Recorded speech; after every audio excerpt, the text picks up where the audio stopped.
What's up, guys? Welcome back to Newswave. So a bit of a heads up, tomorrow is Thanksgiving in the US, and there won't actually be a Newswave tomorrow or Friday. We'll be back next Monday morning to continue on like normal. I will have some other videos, though, going up in the morning this week, so keep an eye out for those. Today, though, we do have a bunch of stuff to go over, which includes a kind of a confusing situation when it comes to Pokemon Scarlet, Violet, and apparently Nintendo issuing refunds. And then we're also going to talk about Sony looking to ban certain games that maybe are taking advantage of the Trophy Platinum system. And we'll also be talking about a controller that seems poised to make a return from 2005. Guys, if you enjoy these videos, make sure you hit that like button, helps that a ton. And if you're new here to the Spawnwave channel, make sure you subscribe down below. And we're going to start today with a bit of an update to the whole thing around Team Ninja and potential reboots for Ninja Gaiden and Dead or Alive. VGC reached out and got some clarification that is unfortunate news, I would say, but we can see this posted up over on VGC, where they say Dead or Alive and Ninja Gaiden are both long-standing pillar franchises for Team Ninja. These celebrated titles are synonymous with our studio history and reputation. This is from the creative director, Tom Lee. It goes without saying that when speaking about the development of our past and future projects, both of these important titles cannot be left without mention. However, there are no details or information to share on either of these franchises at the present time. So it sounds like they're not even close to being ready to actually talk about them potentially even being rebooted. That's the thing now, is seems like they're like, we'd like to reboot these, but we don't have anything that's concrete or set in stone right now. So they maybe conceptual phase, currently looking around to see if anyone would be able to co-develop or publish or any of that. So early days for either of these, still holding out hope that someday we see that Ninja Gaiden reboot, though. Also, we did finally get a release date for golf going to Switch Sports. Remember that? It was delayed, and finally it looks like it's going to sneak its way in towards the end of the year. We can see this posted up by Nintendo of America. They say, get ready to grab that iron and step up to the tee. The Nintendo Switch Sports Golf update will arrive on November 28th, so next week. It will include a total of 21 holes from the Wii Sports series. Swing to avoid elimination in survival golf, or enjoy some casual competition with friends and family. I mean, Wii Sports Golf was a lot of fun, so this, I'm sure, will be a good time, especially around the holidays with family or friends, as they're kind of alluding to here. But it took a while to get this update out, and it's something that's been consistent with their sports games as they put them out. They appear to be missing some sort of feature they advertised when they first showed it off, and then it shows up months later. But I will still go back to Switch Sports to check this out. 21 holes, mostly from all Wii Sports. That should be a good time, so it'll be worth at least firing up Switch Sports once again. Oh, and we are coming up on the release for Need for Speed Unbound. Remember, that's the first week of December, but it does appear that they will have an early access setup for it. And actually, if you are a Game Pass Ultimate subscriber, you'll be able to take advantage of this. We can see this slide that was posted up by their Twitter account with the release calendar.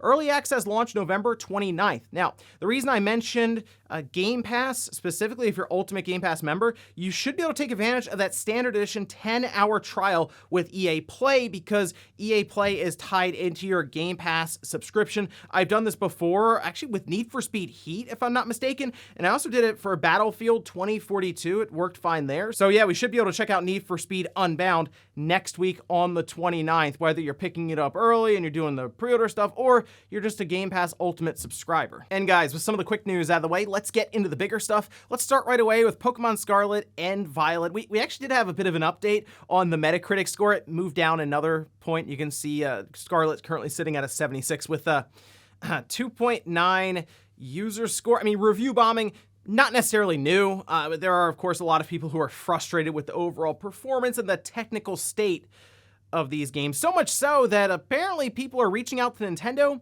asking for refunds, and this situation got a bit confusing, I think, for people when it comes to this, because we've had it sort of skewed with something like Cyberpunk, but we'll get to that in a second. Let's take a look here at the Reddit post that got a lot of people talking, and many people sent me this post showing that, yeah, it appears Nintendo has been refunding people for Pokemon Scarlet or Violet. They say, just got approved for an eShop refund for my Pokemon Scarlet pre-order. If you're not liking the game, I urge you to do so as well. In this post, they go over the steps they took in order to reach out to Nintendo and the ultimate goal of, yes, having the game refunded, and Nintendo will even delete it off of your Switch completely with the payment being returned to your account. They apparently need your email and your serial number and stuff. So yes, they can remotely remove games from your account and your Switch. Now, in this thread, there are many comments going back and forth, some disputing this, some saying, no, it worked for me. And that's the situation here that's kind of, I think, getting a bit confusing for people. Nintendo will actually refund some eShop purchases. It's not necessarily just, oh, Scarlet and Violet specifically, because of the high-profile nature around the technical issues this game has launched with. Frame rate, bugs, glitches, all that, it's out there, well documented online. But Nintendo, if you contact them about an eShop purchase you made, they'll do that thing where they say, okay, we'll do it for you this time, and then they'll refund it. Sometimes they will just outright deny you, but I have seen many cases where if you tell them, my kids accidentally bought this, I want to go ahead and return this, can you do that? They will give you the runaround a bit, make it a little hard on you, but then eventually just refund it to your account. But obviously this is linked to Pokemon Scarlet and Violet, so I'm sure there are people looking at this from the outside saying, oh wow, does Nintendo actually refund anything? It's not in their policy to my understanding, and they go with it saying Nintendo's aware of the bugs, the glitches, the issues. I mean, they're aware anyway. Obviously, they look at social media and they at least get an idea as to what's going on with the game post-launch so that they can prepare patches, with that being Game Freak. But it's not necessarily leading to them going, well, we have to refund all of these, as some are mentioning in the thread, some are just being denied. This is just a practice Nintendo has done basically since the Switch launched. Now, I mentioned Cyberpunk because there have been some comparisons drawn between Scarlet Violet's launch to Cyberpunk, although I will at least say Nintendo was very upfront about the performance of Scarlet and Violet. If you remember, they showed trailers that looked pretty bad. Like, animations were choppy there as well. It was Cyberpunk, it would seem like they just hid performance of the Xbox One and the PS4 base models completely. And then, of course, they launched the games even on newer platforms, the PS5 and Xbox Series, through backwards compatibility, where the game would bug out, crash, and at times halt your progress completely when going through the game. I haven't had anything like that pop up for a Pokemon Violet yet, where I can't continue playing through the story and get to a position where you're just kind of stuck. But we know what happened with Cyberpunk. So many people requested refunds for the PlayStation side that they actually pulled the game down from their storefront. So, of course, again, comparisons being drawn, people are looking at this with Scarlet and Violet as being a similar situation when it's not really. It's just kind of the standard practice for Nintendo. So, hey, if you're not happy with Scarlet or Violet, yeah, you can reach out to Nintendo and just see if they'll refund you if you truly don't want to continue playing through the game and you feel like you've wasted your money on the purchase. Next up, let's talk about Sony cracking down on a lot of those shovelware games that seem to have infested the PlayStation Store, and it's been well documented by many different people just how flooded the PlayStation Store was, and a lot of these games are just minor differences from each other. Sometimes it's just the trophy list and you're spending a couple of dollars essentially for an easy platinum trophy for your profile. Well, we can see this posted up. This was over on Dexdot, saying that an anonymous source sent the following information that was included in the dev letter, where Sony states, SIE strives to ensure that customers can search and discover the full breadth of experiences on PlayStation, and that partners have a fair means of being discovered. When partners oversaturate or spam PlayStation Store with many variants of the same type of content, it can negatively impact both the customer and partner experience. They have some examples here. They definitely hone in on the multiple concepts and product variants that are published by individual partners that have duplicative functionality or experiences differentiated only by minor variances of functionality or assets. So you might have a game where stuff's dropping from the sky and you're catching it in a basket. Maybe it's apples. They change the apples to oranges and they're like, oh, it's a whole new game. Not necessarily. And by the way, that simplistic example of a game, those are legitimately the level of games that were just being thrown on the storefront with that easy platinum trophy. And Sony does indeed point out the situation for these easy rewards. Like an example, supplying different trophies for each product is not enough to differentiate content. Later on, Sony does go over a list of actions that they will take if any of these policies are broken, which includes content being excluded from the PlayStation Store merchandising, to being essentially pushed down in the search results for discoverability, and even outright delisted completely. So the thing we're seeing here, obviously from Sony, is they don't want it to be you go on the PlayStation Store, because remember, they're going for high quality releases from PlayStation Studios, and they're kind of expecting that to be the big push for their store. But then you log in and it's a bunch of junk at the top for the most recent titles that have been released. And I think this is something that's been a long time coming, mostly because it became so exploited that it was just obvious that people were making games for $2 or $3 to sell you a platinum trophy. And it is a fine line to walk. Okay, who decides what is that platinum trophy freebie just about for $3? I mean, if it's obvious, well, there you go. Like, most of us can look at the list and say, well, this is obvious shovelware for them pushing the idea of, we're just going to sell a trophy for a game that looks just like the other game we posted yesterday, and then we'll do the same thing tomorrow, and it floods in. It's something that Sony did have to get under control, and provided this is correct, as many other people are sharing this, and it seems like it's a new update from Sony for developers, should have a positive effect, I would say, on the PlayStation Store, bare minimum, to be able to find things at all. Although I am curious how many people out there have either bought or rented a game, maybe to get 1,000 achievement score or an easy platinum trophy, and that was actually part of the poll that we'll check out later in the show. Next up, let's talk about a controller that is set for a return from 2005, and this is, for many people, one of the best controllers ever made. We can see this posted up by Hyperkin saying, today, 17 years ago, the Xbox 360 launched to much acclaim, now announcing the Xenon, a replica of the official Xbox 360 controller, licensed with design for Xbox Series X, S1, Windows 10, 11 PCs, all this. Full circle, backing control, details to come. Now, they have an image here of it, and the only drawback, and it is an unfortunate one, is that it's a wired controller. That plug at the top is required. It's not just to charge the controller, so that's the only thing. It looks good though. I don't think it's gonna feel exactly the same. I will get this controller, however, to check it out. We'll open it up and see how close it is. I have a couple original Xbox 360 wireless controllers here that we can compare it to, but it looks very, very close. As I mentioned, for many people out there, the Xbox 360 controller is their favorite controller, and it is a very, very good controller. And I still know people who use that specifically on Windows, as it does have a good feel for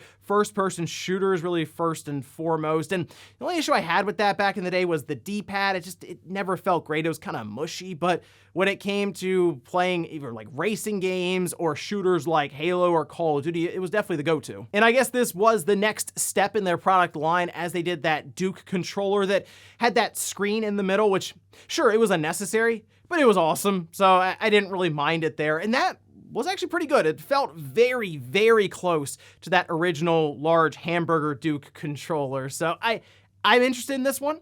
Still need to see pricing and release date, but I will keep an eye on this to see when we get that information, and we'll talk about it here. And in our last bit of news, let's talk about Nvidia's latest release with that RTX 4080, because turns out it hasn't been the best launch for Nvidia, or at least not one that they were necessarily expecting. We've talked about paper launches where they'll put a video card out there, but you never see it in stores and you never really even see it in stock. Instead, you see it on eBay for twice the cost minimum. Well, turns out not the case with the RTX 4080. In fact, instead, you see headlines like these from TechSpot, where it says a rocky launch, gamers are not buying Nvidia's RTX 4080. And a lot of this has to do with the value of the card just not being that compelling. So if you're someone now who has a 3080 or even a 3090, you're probably just gonna hang out with that rather than take a look at the RTX 4080. And even if you were someone who was thinking about upgrading from maybe a 2000 series card, the 4080 is $1,200, which is ridiculous as it is. Even at least the 3080 when that launched was what, $700? We're up to $1,200 now. Why wouldn't you just go up then to the 4090 if you're already that invested? You might as well get the best card possible at that time from Nvidia, at least for about 8 months because, you know, that 4090 Ti or something's on the way. And it looks like that's how many enthusiasts even are responding here, as the card itself, not difficult to find. It's not necessarily $1,200 where I was looking on places like Amazon or eBay, but it's not a price you would expect. For example, if this card launched a year or two ago, you would expect this thing to be minimum $2,400 to $2,500. It's about $1,500 right now on eBay. And you think about fees and shipping and all that, that's probably about break even for them, nearing that $1,200 amount that they would get after it's all said and done. So it does not appear that Nvidia is getting the demand they were thinking they would with the 4080, and maybe they should think about that 4070 a bit and try to get that thing underneath of $1,000.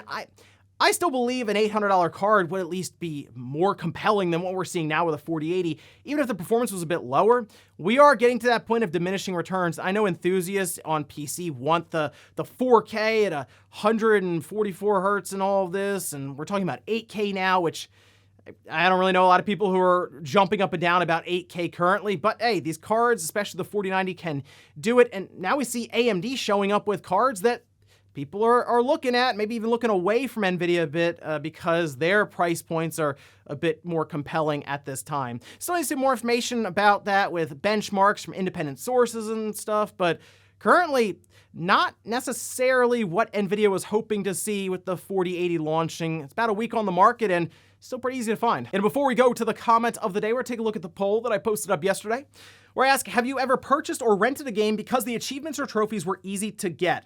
87% say no, 13% say yes. I did this, I remember I did this at least once, because at GameStop, you could just check out games.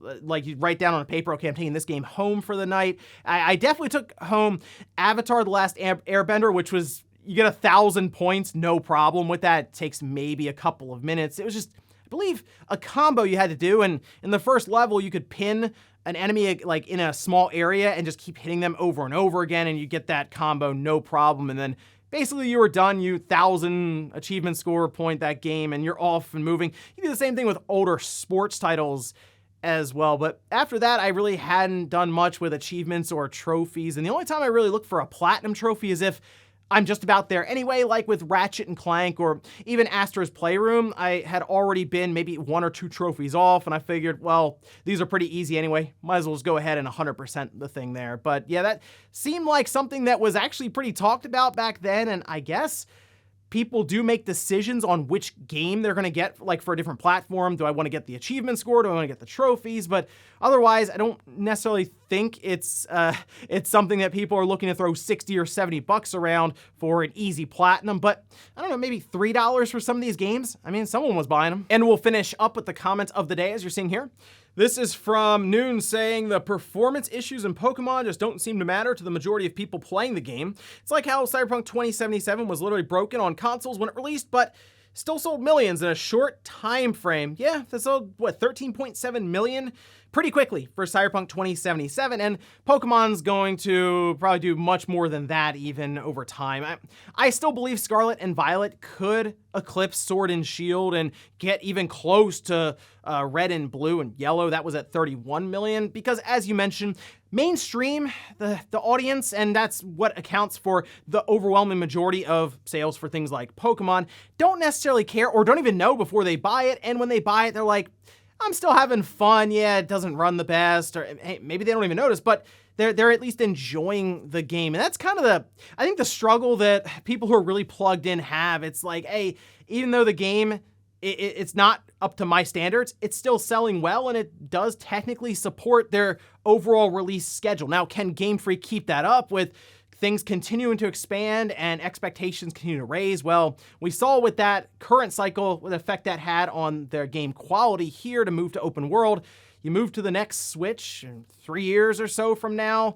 Are the expectations going to be met with this development cycle, or is the game itself going to be kind of busted again? And ladies and gentlemen, that's going to do it here for Newswave. If you enjoyed this video, guys, hit that like button. If not, hit the dislike. Leave comments down below about everything we talked about here. Today was Pokemon Scarlet and Violet. Apparently some refunds going out for them. Let me know if you thought about that or it crossed your mind when you were starting to play the game. It's like, oh, should I get my money back for this? And then also, what about Sony seemingly cracking down for some of these PlayStation trophy games on the PlayStation Store. Thanks guys for watching. Have a great weekend. Have a great Thanksgiving. I'll see you guys Monday morning, 8 a.m. Eastern Time for Newswave.